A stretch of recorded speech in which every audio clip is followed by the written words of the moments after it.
Shall I assume arrogantly that I don't need any introduction?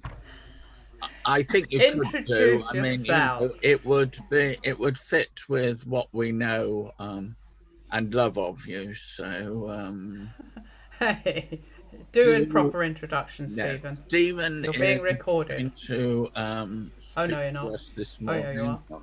on OMG. So expect to be stimulated, horrified, pleased, goodness knows what um, roller coaster of emotions and intellectual treats where I'm getting this morning. Caprice, that's a good word. Yeah, right. Because it's not going to be profound or academic. Oh, by the way, I'm reading, I'm sorry, which is a bad sign to start with, but never mind. It's not profound or academic. It's not my credo. It's just some ideas which I put to you, not to convince you, but hopefully to stimulate discussion. So please save comments, questions, criticisms, praise, and anger until I finish. OMG, you all know the expression. It has two implications really in this context. One, it's, oh, my God, my God. I'm going to talk about, oh, what is my God?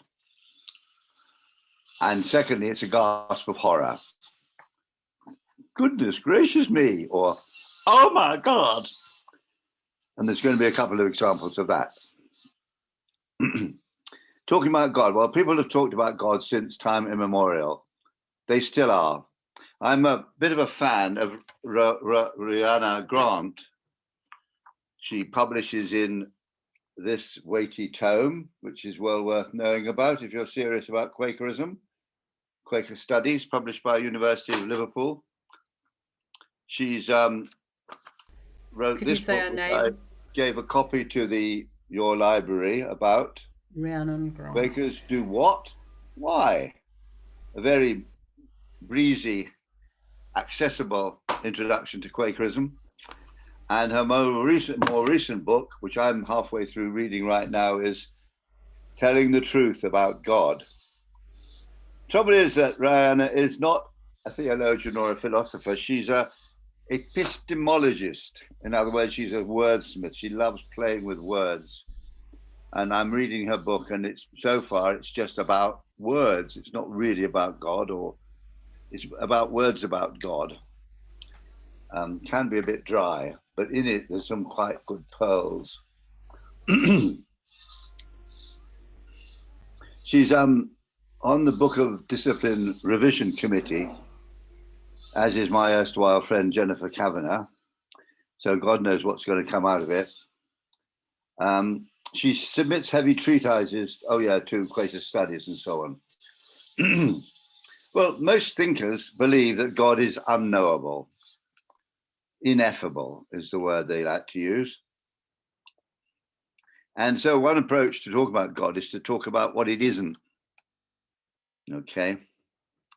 You can, it's a bit like Quakerism. It's best described by a string of negatives, what it isn't. And Rihanna Grant actually has a whole chapter advocating the value of this negative approach to answering questions. Somebody recently wrote a book called God is Not a White Man. Well, I agree that God isn't a white man. And he's not white or black or yellow or purple. And God is, I actually said he's not just now. Cross that bit out. Nor is God a man, nor is God a woman. In the first draft, I mentioned penises and vaginas, but I decided to cross that out. Muslims have 99 names for God, but the great majority are in effect adjectives, such as the compassionate, the merciful, the holy, the giver of peace. In other words, they're telling us what God does rather than what God is. What does Quakerism have to say about the nature of God? If you search Quaker faith and practice for some sort of definition of God, you'll find over 700 mentions of God, but no definition. There's no mention of what God is, but plenty of what God does. And Quaker's understanding of what God does is very good. I don't mean it's good explanation. I mean it's God does good. Ours is not a God of war. We don't see God as the God of smallpox and tsunamis. We see the God as the God of what's good.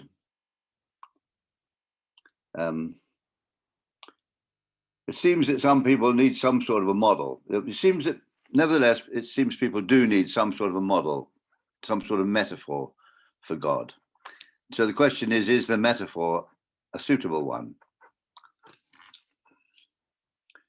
The old metaphor, as you know, is the old man in the sky. The Lord thy God is a jealous God,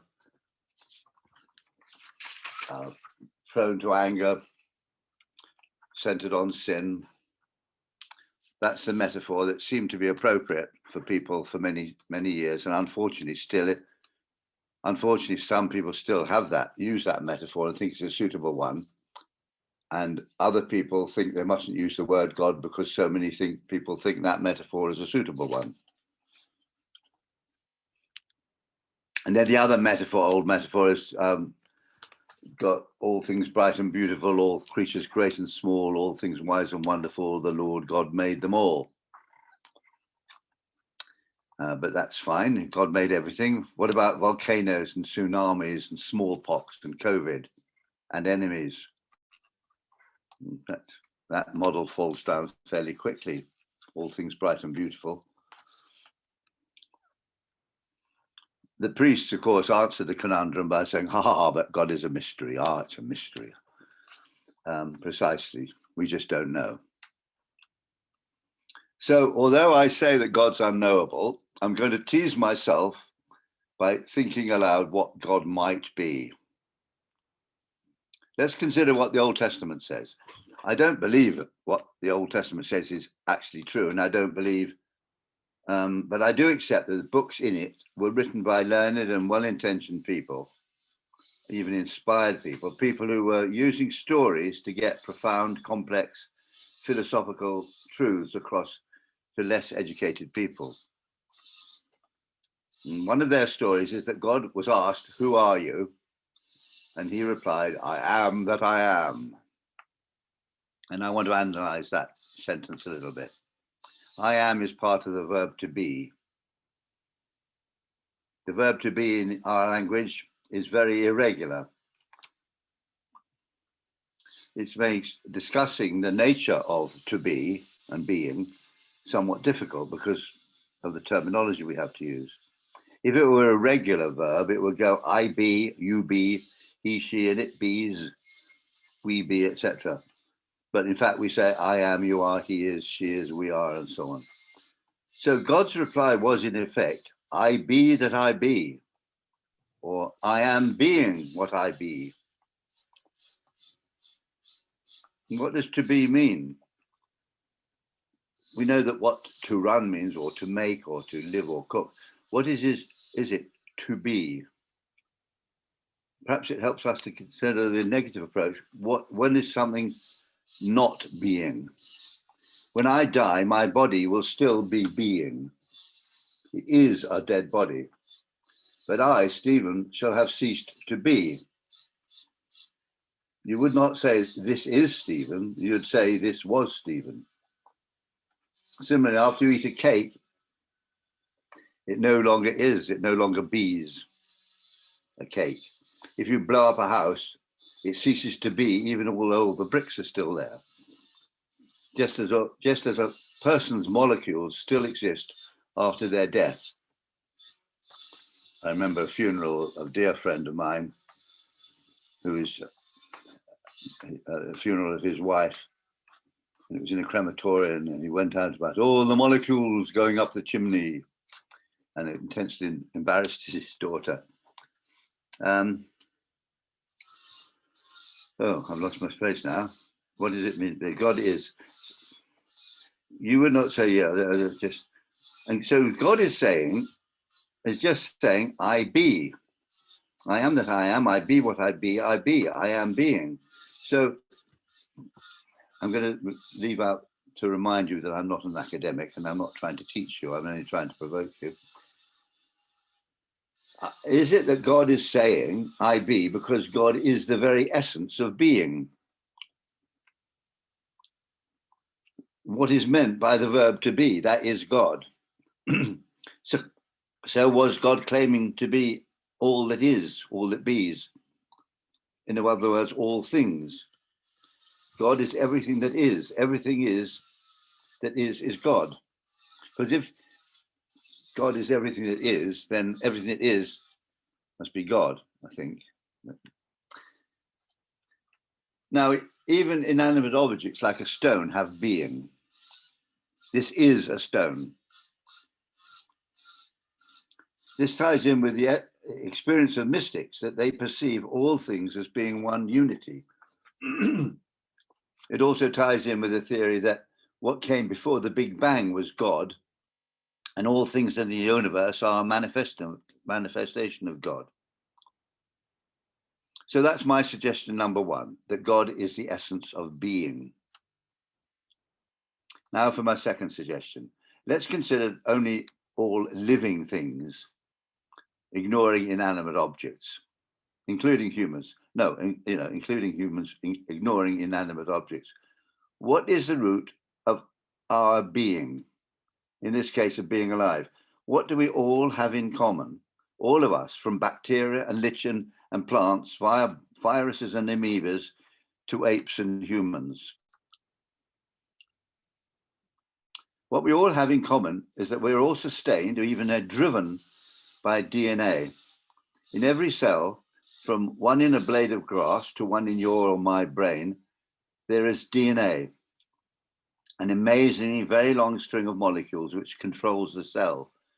And they control the growth and the functioning of the whole of the body, even the behavior of the whole life form, physically and even emotionally. Emotionally, yes. Recently, people have been saying the reason I overeat isn't because I'm weak-willed, but because I've got a certain gene that causes me to overeat. So I got one sort of blame and replace it by another. DNA is very complex, despite consisting of only 4 elements, bits. Note that our computers manage with only 2 states, on or off, up or down, 0 bit or no bit. Like a computer's binary elements, so DNA controls living things by means of codes formed from only 4 states. I observed that DNA of every living plant or creature has 2 effects above all others. One is the propensity, the drive, the characteristic, the absolute requirement to maintain the species. Logically, I assert that any species whose DNA did not have this drive would have died out. Therefore, I conclude all existing species must have it. The second essential characteristic which every living plant or creature must have is to stay alive, at least until it has reproduced. Not only must the DNA force us to stay alive and procreate, but it must also have that effect species-wide. The drive is not for the individual to survive, but for the species to survive. So what's this got to do with my question about God? Remember, once again, I'm reminding this is only my whimsical musings, not science, theology, philosophy, or what have you. I'm not trying to educate you, only to provoke. The connection is that all the urges and ethical and morality and good intentions which we attribute to God, or in the case of Quaker, in the case of God's Spirit, all these, including the promptings of love and truth in our hearts, could well be nothing other than the logically essential effects of our DNA. The ancients, however wise, knew nothing about DNA, but they observed DNA's various beneficial effects and needed something to which to attribute them. And so they invented gods, or God. That's my second hypothesis. But it's my first, oh my God! This line of thought comes up to what, for me, is a horrible conclusion. Am I a non-theist? For all of those who don't know, for the past 10 years or so, I've been making myself unpopular by resisting the growth of non-theism in our beloved religious society. Given that Quakerism undoubtedly involves God, and you can write in your notebook, question. Given that Quakerism undoubtedly involves God, I ask, can a person be a true Quaker if they don't accept Quakerism? When I was on an island in the South Pacific, I had a week with little to do but swim and think and write about my credo. And I came to the awful conclusion that I was an atheist.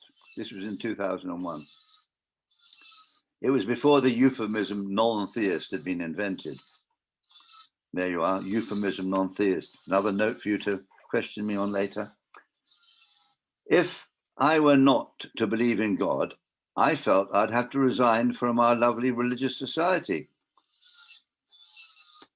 I was very relieved when a few months later in an ashram in India, I had a powerful religious experience which led me back to accepting God. So how can I argue myself out of the conclusion that God is no more than a word for the effects of DNA? A ready solution is to surmise that it must have been God that invented DNA, and also how to program it so as to produce these powerful results, and the mechanisms whereby the DNA reproduces itself, and the mechanism by which the DNA creates the mechanisms which carry out its instructions. Could all this have come about simply from the randomness of evolution? One cannot help assuming something very intelligent must have created it. But now another, oh my God, I'm out of the frying pan into the fire. If I'm not an atheist, I must be a fundamentalist Christian, believing in a designer God. Well, I've spent quite a long time on that hypothesis. It's led me to unacceptable conclusions. What else might be the nature of God? Here's hypothesis number 3. Let's go back to how simple elements such as binary ones and zeros, can form complex, powerful programs. Look at these shapes. About 10 of them. 10 not very complex shapes, 2-dimensional. The O, a C back to front, a straight line, about 10 very simple shapes. They're all that we need. God, I'm going to lose pages if I'm not careful. 4, 5. They're all that we need to form the letters of our alphabet.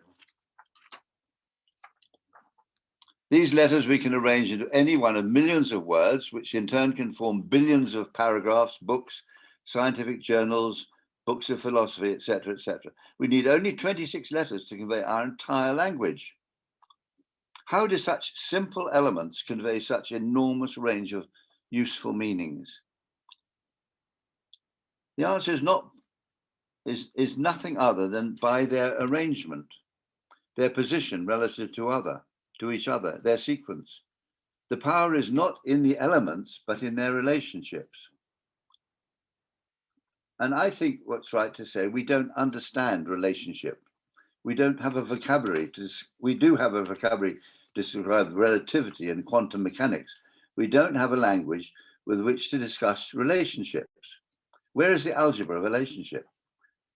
Just as gravity is everywhere, but it is not understood, so relationship is everywhere, and I would submit, not understood. And we've accepted that God is not a man or a woman or any living creature or even a thing.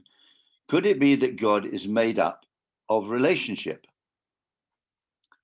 I don't just mean human interactional relationship, but that and all forms of relationship, of which computers' binary code is but one of the simplest examples. So that's 3 ideas about the possible nature of God. A 4th answer could be that God is nothing other than a word. Words are symbols. If you want to convey the idea of a shoe, instead of showing a shoe, you could just use the word shoe to symbolize it. So what might the word God be symbolizing if it's nothing more than a word? I think it might symbolize, quote, all that is very good, unquote. So when we say we're seeking a solution to a problem by discerning the will of God, we might have said we're seeking the solution that gets nearest to all that is very good. Maybe God is good, and good is God. Just as I surmised that God might be the essence of beingness, so God might be the essence of goody or goodness. But sadly, that leads us to the question of defining good. Good for me and my friends, good for England, a day of a big football match with England, good for all the human race, good for all living creatures. How do we find what's good? Are smallpox bacteria good?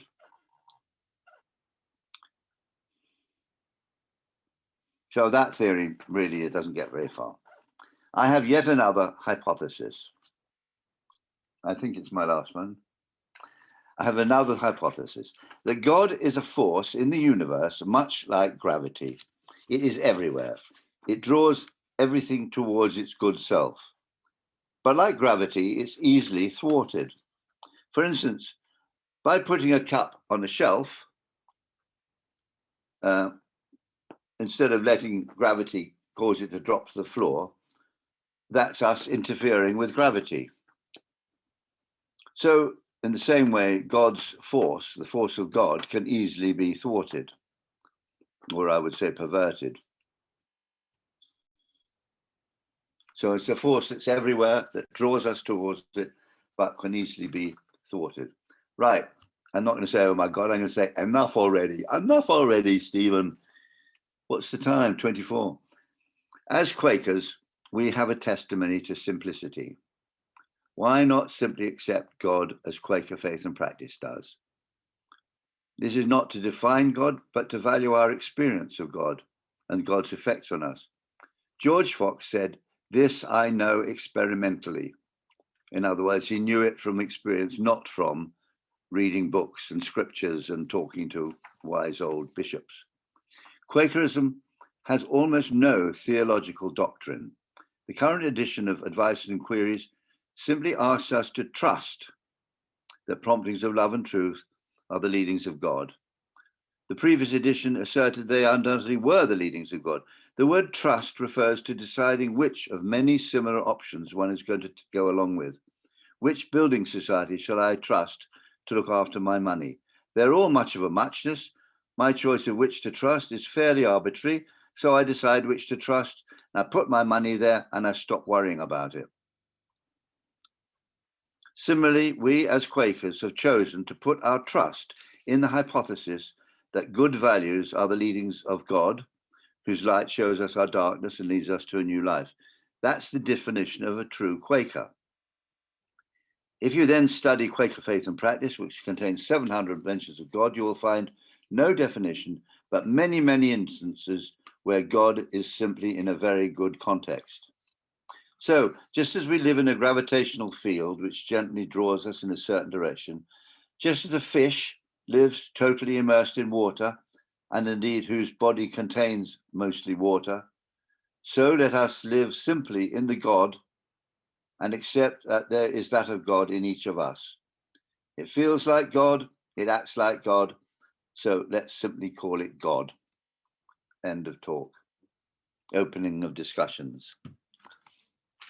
If you had an introducer, he would say, or she would say, the matter is before the meeting.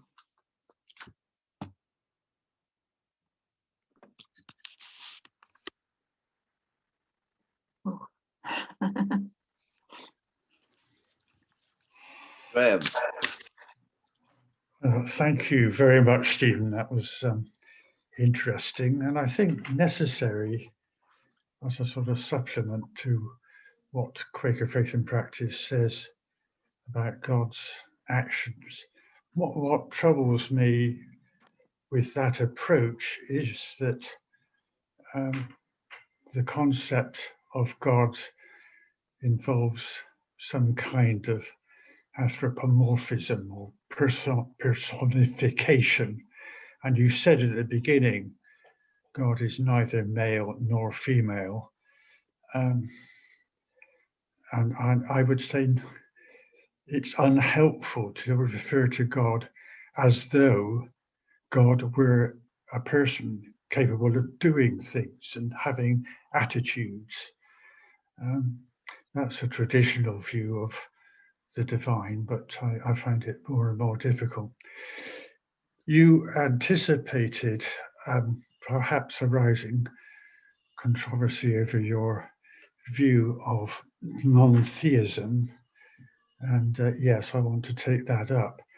I think having, or not having, read very much about the non-theist movement within the Society of Friends,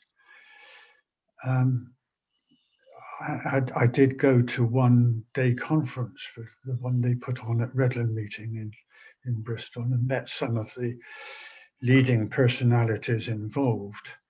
And I think it is a mistake to identify non-theism with atheism.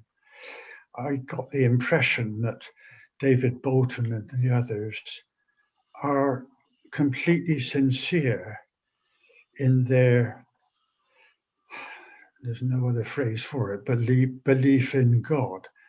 The difference, as I understand it, is that the non-theist movement is similar to Don Cupid's Sea of Faith movement within the Church of England. They have a lot in similarity.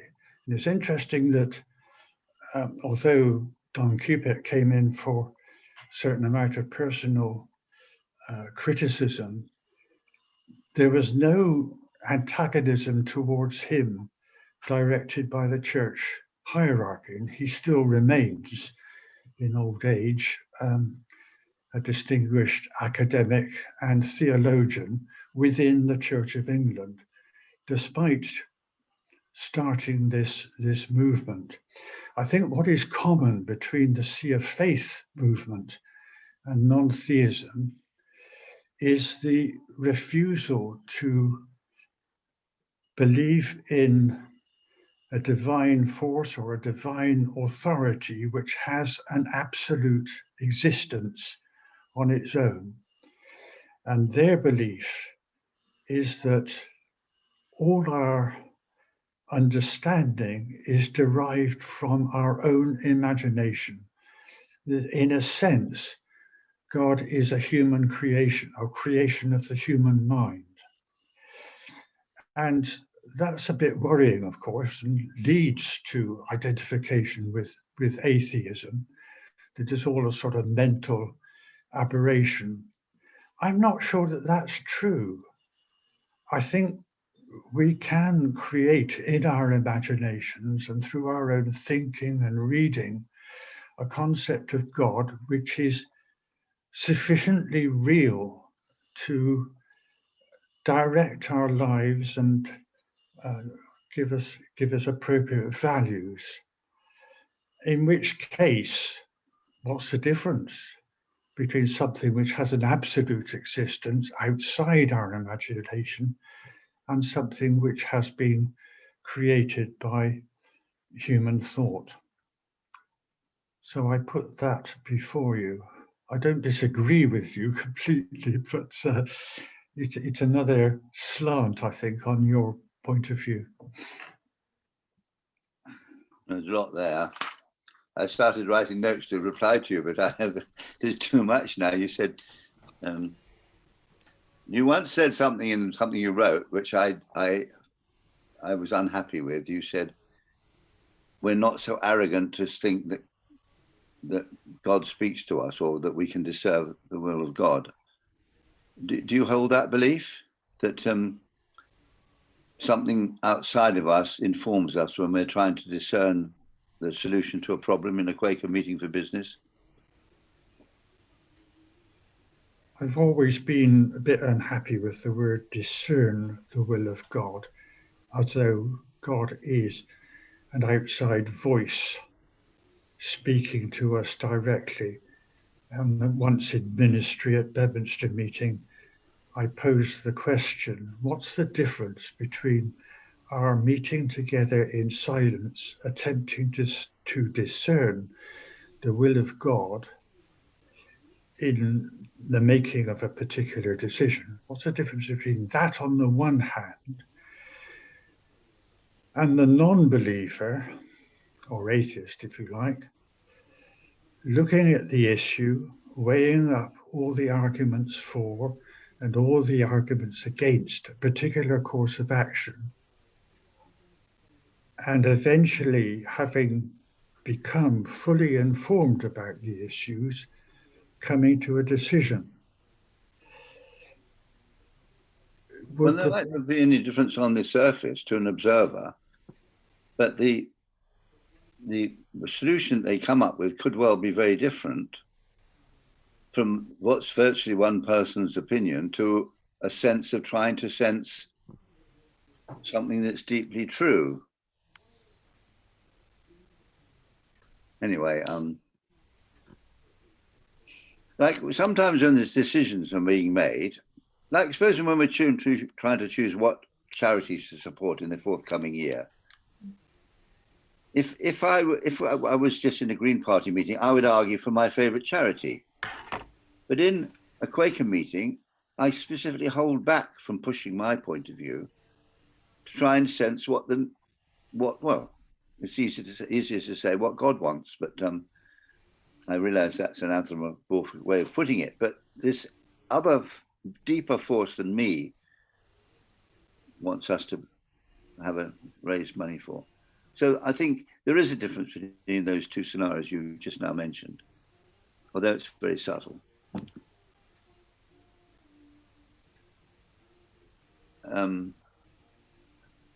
Jenny, do you want to say something?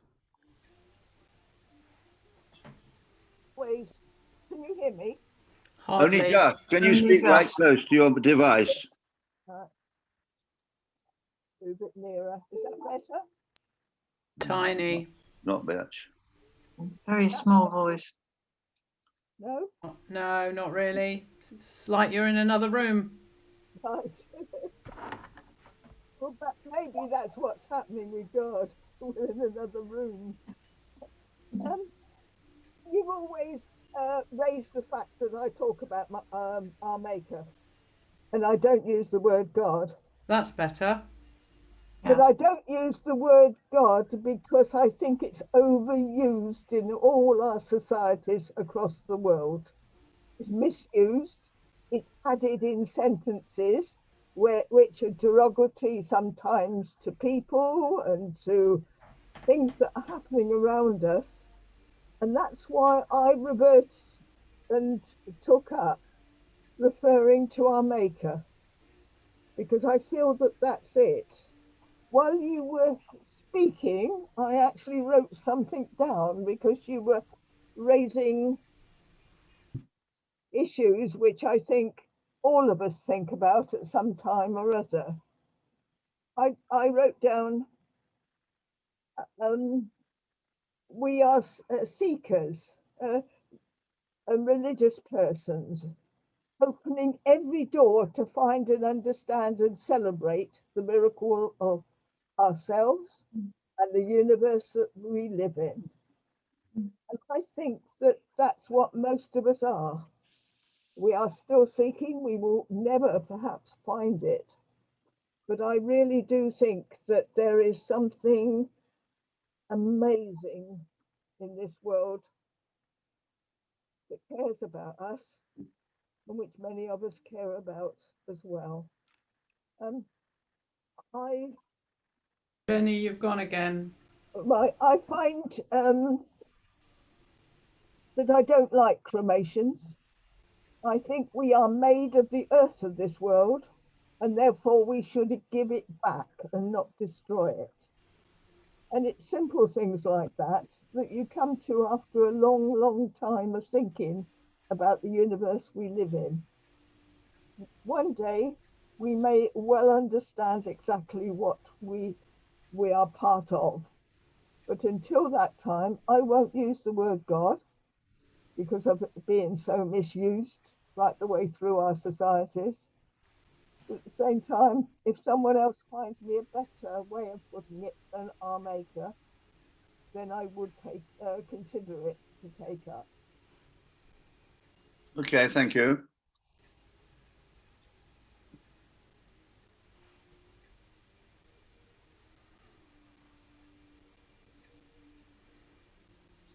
David, I'm sure you're not writing a book or writing something. I think you're being very attentive, with your head down at your desk. So what are you thinking? You need to unmute yourself. Thank you, Christopher. That's a bit of a metaphor to me for how we are about God. You know, we attribute all kinds of things to God. You know, saying, "I'm sure you're being intelligent and thinking about this," and I think we have sort of fantasies about what God's up to. I'm reading a book, and you started out by saying God is ineffable. And I was immediately reminded of a quote, which I think is from Saint Bonaventure, who said, "God is an intelligible sphere whose center is everywhere and circumference nowhere." I could have said that the other way around, and it probably would have made as much sense. But the point was that God is knowable. And there's an interesting on ineffable, there's a little quote, "I and the Father am one." Oh, yes, okay. Right? And I think, I don't think of that as a claim for being special from Jesus.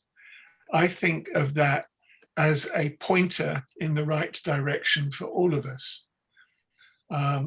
You know, that there are other injunctions, except you become like me, So it's like, okay, let's take that on board. And at the moment, I'm reading a book called One Unbounded Ocean of Consciousness, written by a guy who is the sort of spiritual successor of the founder of the TM movement, Maharishi Mahesh Yogi. His successor is a Lebanese physician called Tony Abenada.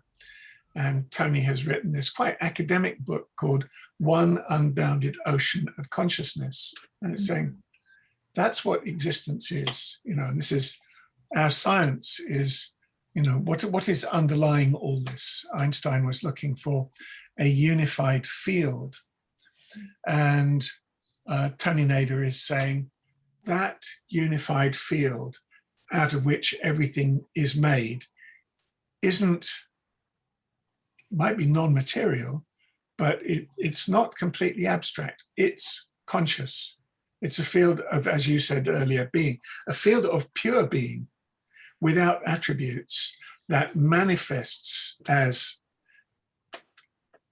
the physical, as which Einstein said, reality is an illusion, albeit a very persistent one. And I think he was trying to explain how we experience ourselves and our surroundings, and how that arises from a field of pure existence and pure consciousness. And to me, that's the interesting conundrum of life. And I don't so much think, you know, what does God want me to do, as think, well, the interesting thing is the process of becoming as, you know, I and the Father are one. Okay, how'd you do that? What's the process? That must be quite an interesting state to be in. I think of that in the context of higher states of consciousness.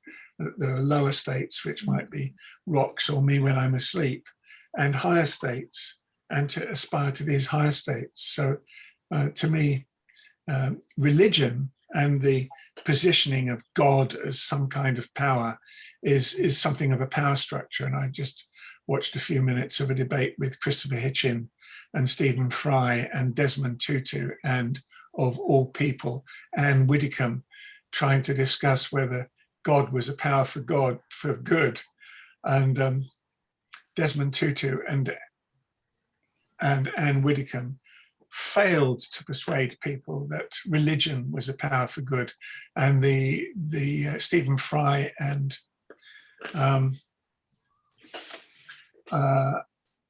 Christopher Hitchin were saying that power, religion has been used overall for bad. So I try and stay away from religion and focus on raising my consciousness, aligning myself with the field from which all of this arises, which I think does have those qualities that Islam talks about, you know, creative, good, and so on.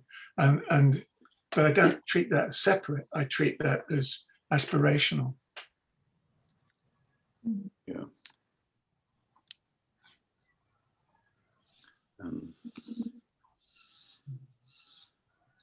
Yeah, okay, I could remark on that, but I'll see what else somebody else, what's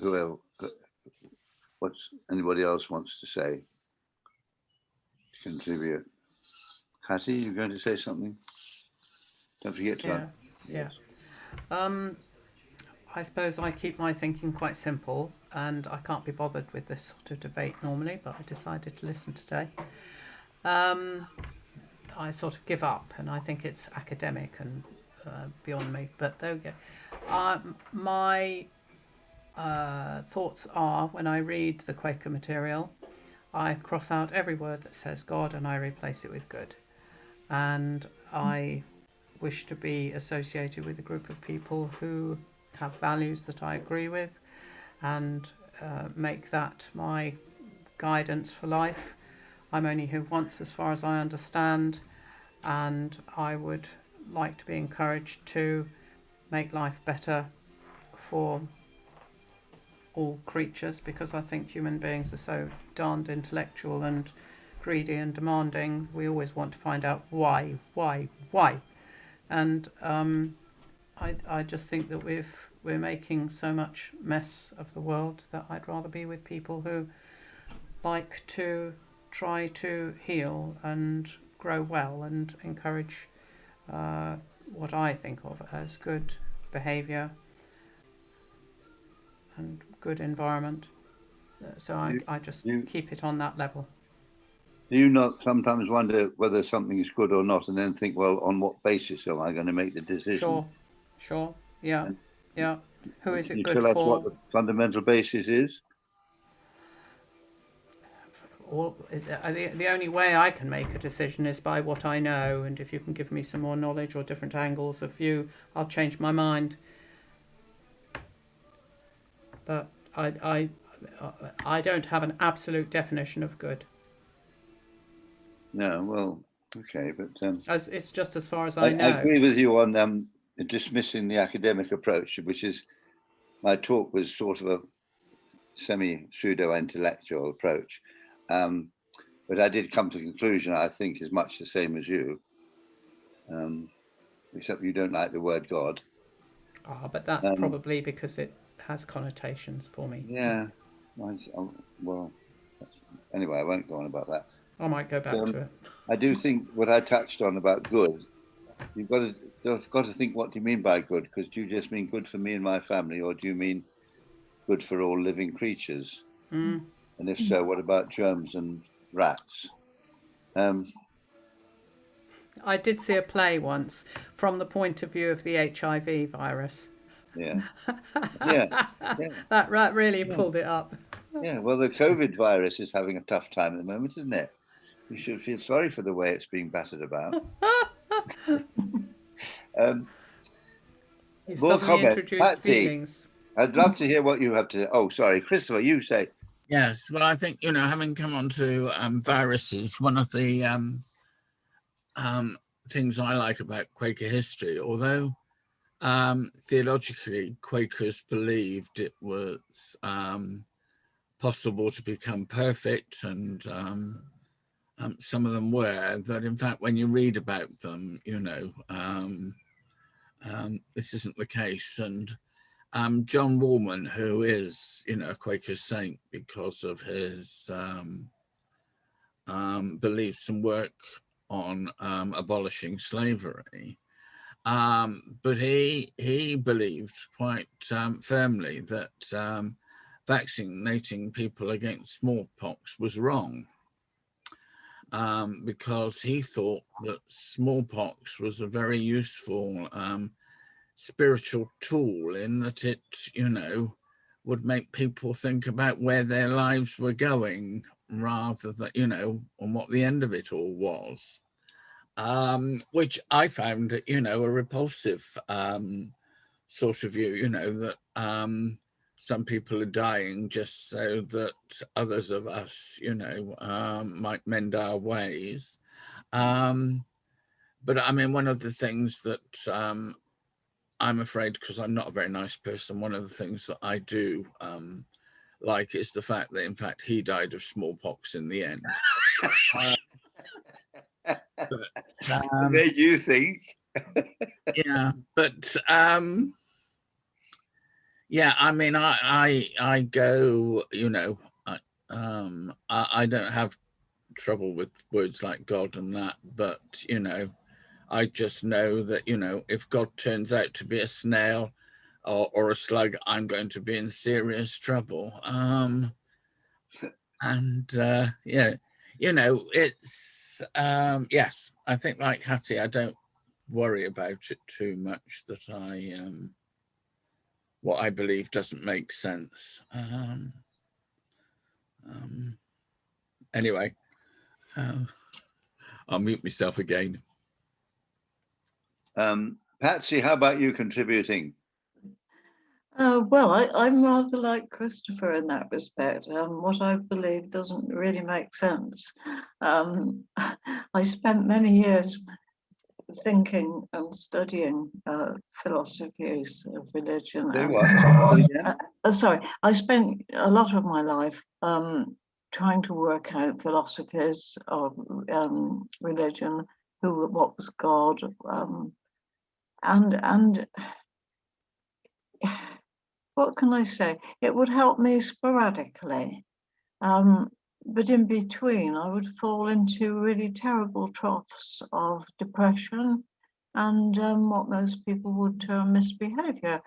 And then when I did feel that I had come to, I would say, I'm sorry, this is a really dreadful phrase, but know God, okay? When I felt I did come to know God, it was not to do with any of the things that I'd studied or any of the really interesting arguments I'd read. It just came. It just was. And it's still there. And to me, it's quite wonderful that I seem to be able to kind of connect with this wonderful, rather abstract thing, but which doesn't really fit anything that I read.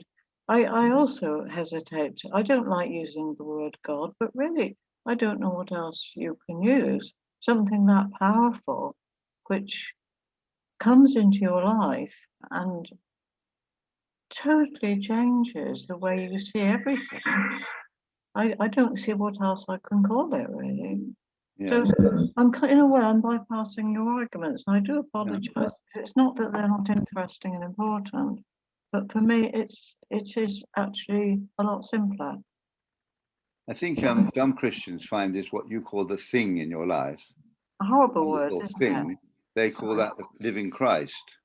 Yes, I don't know that I like that very much, praise very much either, but yes. Perhaps we should be working on our vocabularies.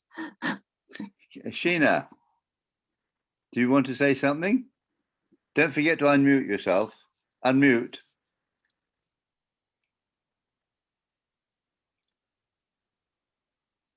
Go on. That I was glad you made references to the 99 names, different names of God. Yeah. I heard John Taverner's last piece of music before he died, and you reminded me that it's a piece of music. Don't ask me what if there is another title, but it was a composition of orchestra and voices singing the different names of God. Oh yeah. And at the time, I felt I'd just been introduced to it. I need to listen to it again properly. But I think I don't care for the word religion much. I don't care for much for the word, the God title much. I believe it's our relationships with one another and how we are, if there is such, I don't think there's such a person. I think it's something indescribable for me, but there is in relationships. Does the expression gathered together, does that mean a lot to you? Yes, yes, yes. Okay. And my journey in Quakerism has been the relationships other friends and mostly other friends have had with me, how they have taught me so much about relationships. But do you see that if you're valuing the friendships that you meet in Quakerism, my question is, well, what is it you've got in common other than the label Quaker? Love. You love. Well, that's the essence of Christianity, understanding. Yeah. David. Oh, sorry. Have you finished, Sheena? Oh, yes, yes. David. Thank you, Sheena. Yeah, Patsy is reminding me that that something, people have an experience of something arriving in their life, bidden or unbidden. And William James wrote about varieties of religious experience, and Abraham Maslow sort of made a practice of collecting people who had some kind of shift in their life, which he called peak experience, right? And noted that quite a lot of people have something that can be described as a peak experience. I know that's true of Jenny. And they sort of want to understand it, or they want to, or it can slip away. There's a beautiful piece from Wordsworth in Lines Composed Above Tintern Abbey, where he says, that serene and blessed mood in which the affections gently lead us on until the breath of this corporeal frame, and even something or other, laid silent while with a mind made power, silent by the power of joy and deep harmony of something we see into the life of things. So I haven't quoted it properly, but it was like his mystical experience. And the rest of the poem is him bitching about not having that experience all the time, right? And this is the point, that people want to bring those sublime, exalted moments into, to fructify that in their lives all the time. It's completely understandable. And Maslow described a sort of hierarchy of things that people do to structure higher consciousness in their lives.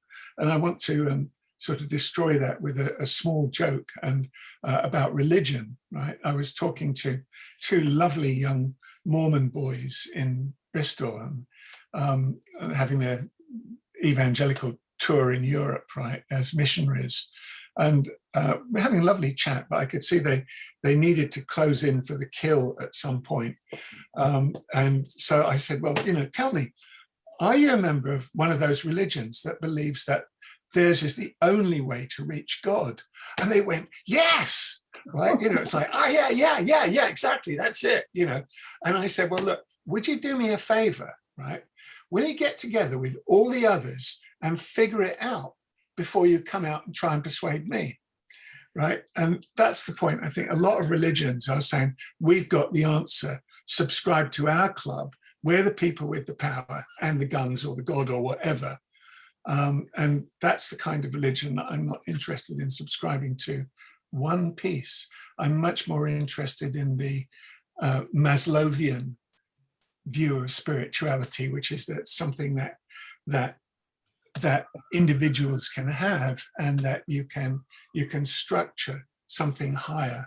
And that's the I and the Father am one bit. It's the, you know, I seek to align myself with that which I don't just consider higher, but have experienced as something in some way higher than my own being, in some way immutably beautiful, self-validating. That's the point. These experiences are self-validating. You're not asking somebody else, was that real or not? It's completely real. And the question is, where did it come from? How do I structure that in my life? Yeah, okay. Jenny, we're running out of time, so can you be brief, please?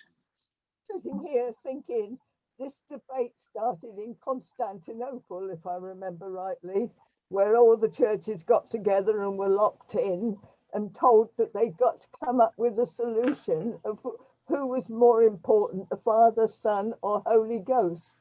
I think they got it wrong. I think it was the Holy Ghost. And that is what we are trying to find. Yeah, okay. Right. Well, I have the privilege of the last few words, I suppose. I can't help being continually sad that people are so hung up about the word God, which seems to me a perfectly adequate word to describe what we're talking about. And I mean, when we're having a war with Germany, we didn't decide the word German was never to be mentioned. You don't have to agree with everybody's idea of what God is to use the word God. I think we diminish ourselves if we deny ourselves that word, and we only have to invent other words like the divine or the deeper power, the how. Anyway, that's one thing. And if I may express my prejudice, very unpopular prejudice, while I agree with almost everything that people have been said and think they're valuable contributions to a discussion such as this, sort of amateur philosophy and low-level theology, and a lot of input from David, which resonates with what I've learned of Hinduism.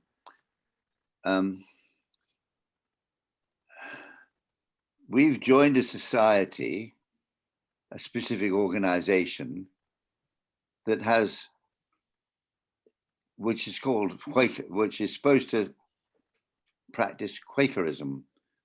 And Quakerism is near damn it defined by Quaker faith and practice. It's a book we wrote about our faith. And I think it's very sad that we can't agree on, sad that we can't agree that the terminology that it uses and the fact that all it asks for us is we trust that goodness comes from something called God, which is ineffable. Why we can't all unite on that simple thing, I find very sad. So that's me finished. 1 minute over time. And thank you very much for carrying on, Patsy and Ray, not here, but for keeping this discussion, Friday discussion group going. And I wish you all well. I miss you all, by the way, very much. As Wolverhampton has some attractions, but it doesn't have you all, which is a great pity. Well, so with that, I think I'll end, unless one of you wants to make, perhaps Krista wants to make any admin announcement. Well, I just wanted to thank Stephen for a stimulating talk. I must admit, I was thinking back about various earlier versions of what is now Quaker Faith and Practice, and wondering in my wickedness whether I should find an old one and send it to Stephen and say, how do you feel about this one, Stephen? But anyway, it's been very stimulating. Thank you very much.